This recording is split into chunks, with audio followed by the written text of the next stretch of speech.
Hello, and welcome to the On-Premise IT podcast, the only podcast that dares to be both on topic and on location. My name is Tom Hollingsworth, and I'm a part of Gestalt IT, and each episode we bring you the perspectives and opinions of a group of IT luminaries, experts in their field, on a variety of enterprise IT topics. But we don't just pick a topic. We actually have a very specific idea that we want to talk about, a premise, if you will, and we're going to try to stay on that premise as much as we can. I'd like to take a moment for every one of our guests to introduce themselves before we jump into the premise for today's episode, starting with Evan. Thanks, Tom. My name is Evan Mintzer. I'm a information security manager for a healthcare services provider located in Pennsylvania. I can be found on Twitter at Evan Mintzer. Hi, my name is Jon Myer, Chief Content Creator at Myer Media, also a podcaster. I can be found on LinkedIn at Jon Myer.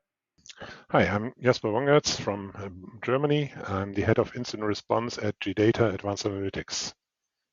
And I can be found on Twitter at PacketJ. All right. Well, thank you all for joining us today. Let's jump into the premise for this episode. As you have no doubt guessed by the fact that we have three very intelligent security professionals on the call, we're going to be talking about enterprise security. And it's a very wide field. There's a lot of things you have to know and a lot of things you have to understand. And that apple cart got very, very upset just a few years ago in the middle of the global COVID-19 pandemic. There were some very heroic efforts by a lot of professionals at the beginning of the pandemic that allowed a lot of workers to work from home in isolation to prevent the spread of the disease. And that has continued for several months, in fact, almost 3 years now, where we are in a hybrid workforce environment. Some people are still working 100% from home. Some people have gone back to the office. Some people are kind of in that in between. But how does that impact our security? Because we no longer have these bastion hosts that protect our corporate enterprise network. And we no longer just have a few remote users. In fact, in many cases, the balance of our users are now working remotely. So the premise for this episode is actually that hybrid work has vastly increased the threat surface that we face in the enterprise. So I'd like to jump in and talk to the guest initially.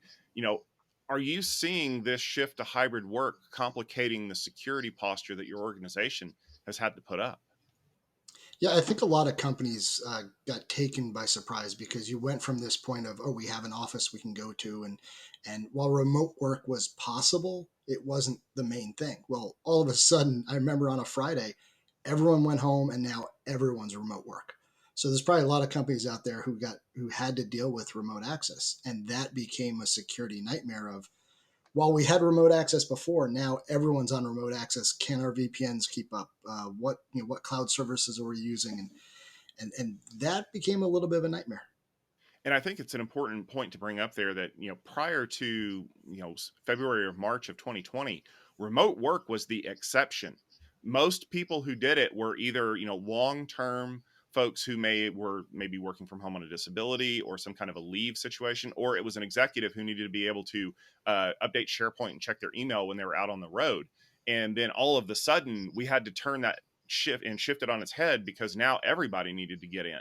And I think that there was a lot of scrambling at first to get things functional before they got them secured. And so I know that there were a lot of stories about, IT departments that were worried that the home network the user had built over the years was just barely functional enough to get their kids' Xbox online, let alone, protecting the corporate laptop from all kinds of crazy exposure. Yeah, and to that point, what else is on that home network? When you're at the office, you can control the network. You know what's on it. You can put tools in to look at it. You can't do that at someone's house. I think, Evan, you touched on that right where I was going, is that when people were in the office, they felt totally secure because they're in there, they're protected by their network, their security. Now at home, they felt the same security and the same premise on their own home network, but they didn't realize how they set it up, how it was configured. And that's where security and the network folks were really concerned about this hybrid environment. And it also comes down to how good the endpoint protection is. I mean, if they move devices from the company to the home network and they're having a VPN solution that basically isolates their work environment and doesn't let them touch the home environment while they're connected to the company, that's less of a risk than if you have access to both at the same time, because then you're bridging networks basically. And I think that a lot of the issues that initially people had with the way that the security functions were determined was, it goes back to that idea of a very crunchy edge, a bastion host, where all of our traffic flows through that device in order to be inspected.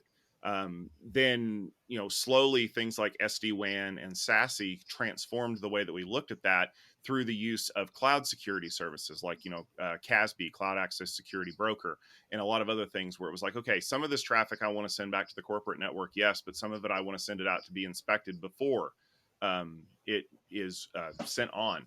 And in a world where remote work is the exception, not the rule, that was manageable. But now we have a ton of people who need to do that. So do you think the rise of tools like SD-WAN and SASE have allowed us to kind of stay one step ahead of this hybrid workforce model?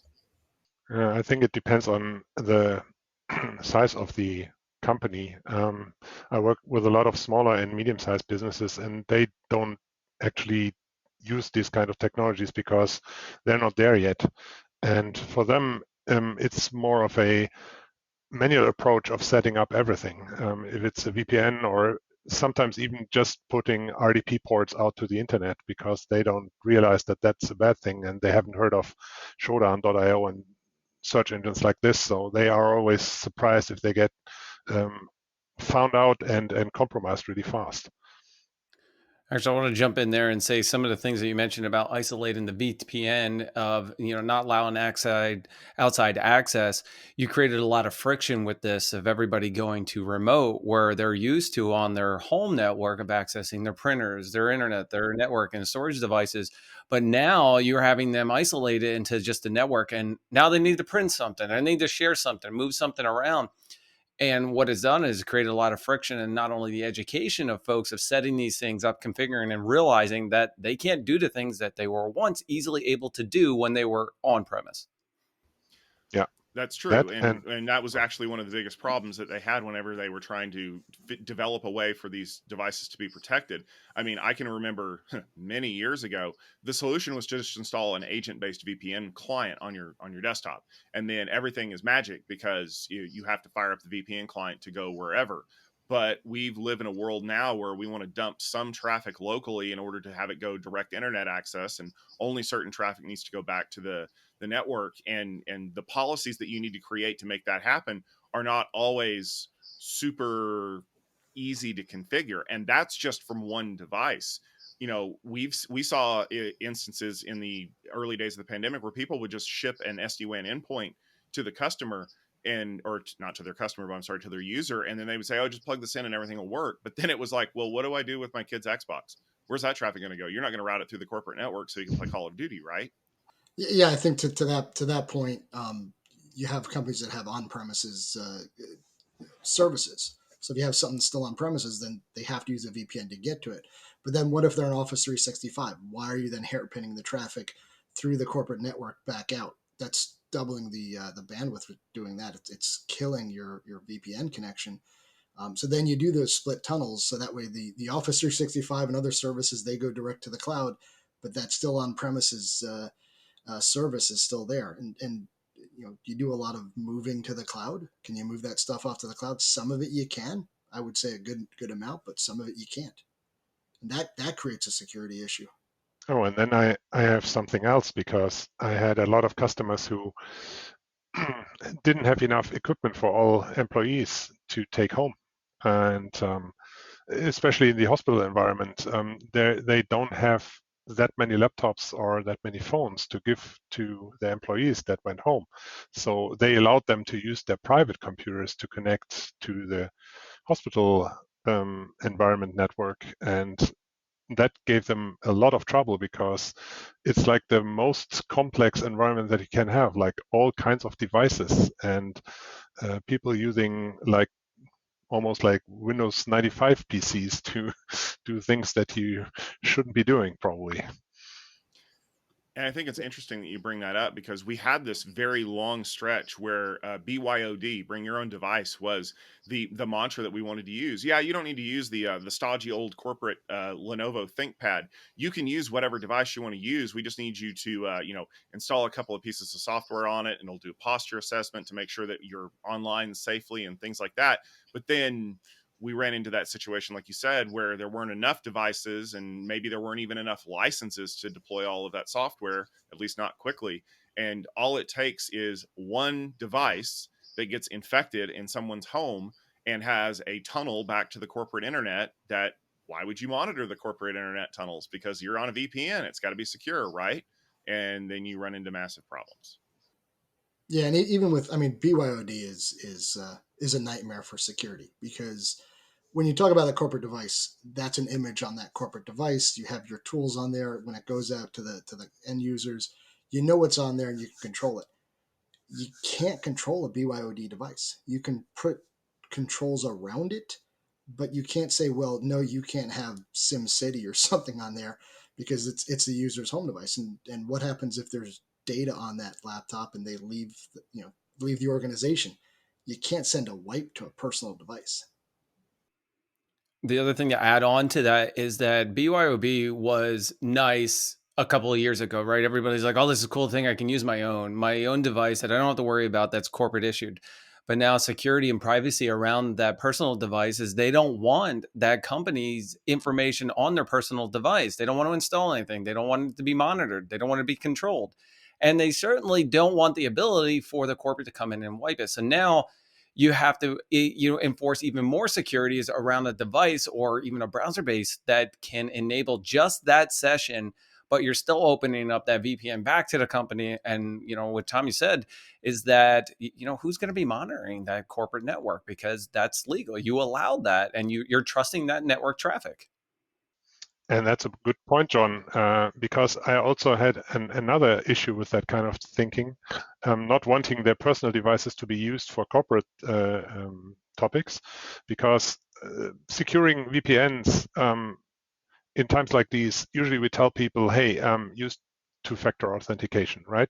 Because we have seen so many of our customers go down because they use Microsoft Active Directory usernames and passwords for VPN auth, and somebody stole just one account and got in without problems. So whenever you tell them use two factors, they're like, yeah, what are we going to use? Use like the Google Authenticator on your phone. Yeah, but I only have a private phone, not a corporate phone. I don't want to use that on my phone. Like, why not? It's just one app from the App Store. But I don't want anything for the company on my phone. And that really gave us some trouble with workforce not being happy about any kind of additional app on their phones, even though it doesn't really mean that the company is controlling it. It really made it hard to deploy solutions like this. I totally agree with you, Jasper, and that's one of the things that we've seen is this dichotomy of what the policy is. Oh, if you are on a remote device that is company managed, then we have the ability to do all these things. We can see your browsing history and stuff like that, and so people have kind of shied away from that. But they also expect the same kind of freedom to be able to work from anywhere, to be able to do certain things on their devices and have that access. And like Jon said, we're rapidly getting to the point where we have these abilities to build these sandboxes to deploy applications on the fly. But even in and of itself, that is creating even more challenges for our devices, because in order to make that really work the way that it's supposed to, we had to accelerate our cloud migration in order to be able to deploy those applications in the cloud, in order to be able to turn them up quickly to allow our knowledge workers to get their job done. But sometimes fast is not exactly secure. Yeah. In general, I have to add that if I'm looking at the recent cases that we had in ransomware attacks, that a quite large number of them actually were possible because the attackers got in through vulnerabilities in remote access devices. We had a range of devices, including from the very big players, that hadn't been patched fast enough, or that there was no patch when they were attacked already. and they didn't check it thoroughly enough afterwards to see that they have already been breached. And the longest period between having been breached and having been encrypted is a whopping 2 years now. So that's the longest I've seen. And that is like amazing, because it tells you these ransomware guys have so much to do that they have basically a backlist that is that long. Yes, I completely see that, and one of the problems is that a lot of this ransomware infection business, for lack of a better term, has been consolidated. So now you have bigger crews that are doing this on behalf of other people, and they're doing things like I'm sure that most people out here probably heard about the Uber hack that happened, I believe in late September, early October, where they basically badgered one of the employees into giving the two-factor code to be able to log into the VPN, and then once they were in, they were able to pretty much do recon to figure out what they needed to do to gain a foothold.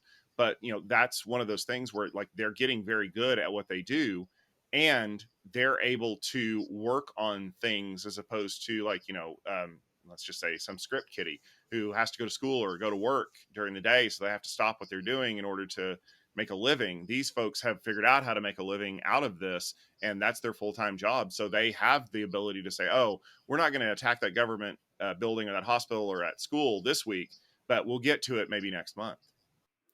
I think the social engineering is key part of it, but also on the company side where everybody went remote, one of the things that they didn't think about or something that they put off was having these devices handle all these connections.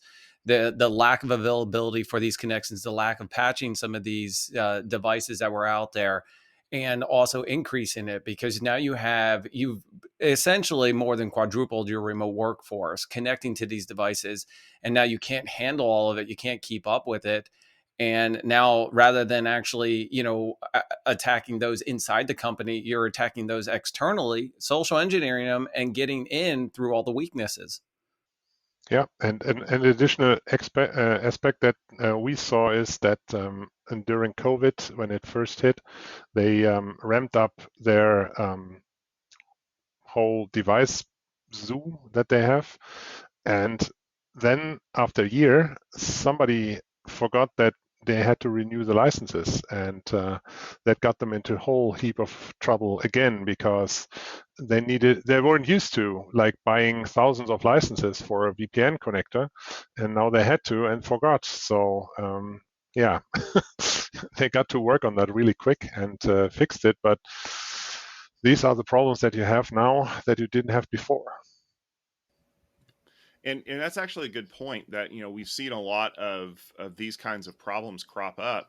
How are companies working to protect the users? I mean, there's education aspects of it, there's tools and solutions aspect of it, and of course, if you ask the security companies, oh, you need to buy this thing that we just came out with, that's an acronym that somebody told us that you need to buy, and it'll fix all of your problems, until the next acronym comes out that will fix all of your problems. No, you don't. What you need is a skilled security team. You need people who know their job. It doesn't make any kind of sense to buy like more security devices that nobody's looking at. I mean, it's like the IPS system, right? Everybody buys IPS, but nobody dares to use them in blocking mode. So what are they good for? And nobody even looks at the consoles, and nobody works through all the alarms that are showing up, or they have too many of them and they get alert fatigue. So it's a big problem in that way. Yeah, alert fatigue is a huge problem. If you get too many alerts, you're just going to start ignoring it, and then nothing's looked into. Um, Dealing with SOCs who can go there and analyze all those alerts that come in, but how do they even determine what needs to be notified back to the security team?